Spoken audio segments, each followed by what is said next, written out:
ডেপুটেশনে এসেছি আমাদের 4 দফা দাবি নিয়ে। তার মধ্যে প্রথম দাবি হলো আমাদের গ্র্যাচুইটি প্রদান করা, তারপর অঙ্গনওয়াড়ি কর্মী সহায়িকাদের 3য় শ্রেণী এবং 4র্থ শ্রেণীর কর্মী হিসাবে স্বীকৃতি দেওয়া, বেতন বৃদ্ধি করা এবং দ্রব্যমূল্য যে হারে মূল্য বৃদ্ধি পাইছে তার জন্য আমরা কন্টিনজেন্সি বিল, ফিডিং বিলটা যাতে আরও বৃদ্ধি করা হয় তার জন্য বিশেষ দাবি। ডিমের দাম এখন মানে 8 থেকে 8.5 টাকা, 9 টাকা কোনো জায়গাতে।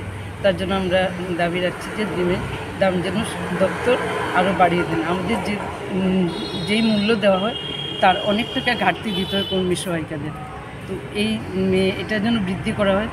2017 সালে যে কন্টিনজেন্সি যেই ফিডিং বিলটা যেটা ধরা ছিল সেই বিল আজও 2024 অবধি সেই বিল এখনও চলছে। তো ওই বিলটা যেন আরও বৃদ্ধি করা, কারণ কর্মী সহায়িকাদের পক্ষে, বিশেষ করে কর্মীদের পক্ষে এই ফিডিং বিল চালানো কিছুতেই সম্ভব নয়। প্রত্যেকটা জিনিসের মূল্য বৃদ্ধি পাইছে, কিন্তু আমাদের ফিডিং বিল বাড়ানো হয় না।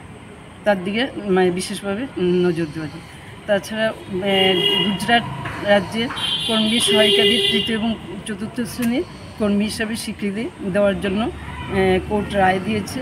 আমরাও আশা করছি আমাদের রাজ্যের সরকার আমাদের দিকে দৃষ্টিপাত করবেন এবং আমাদের যাতে 3য় এবং 4র্থ কর্মীদের 3য় শ্রেণী এবং সহায়িকাদের 4র্থ শ্রেণীর কর্মী হিসাবে স্বীকৃতি দেওয়া হয়, তার জন্য আমরা সরকারের দৃষ্টি আকর্ষণ করছি।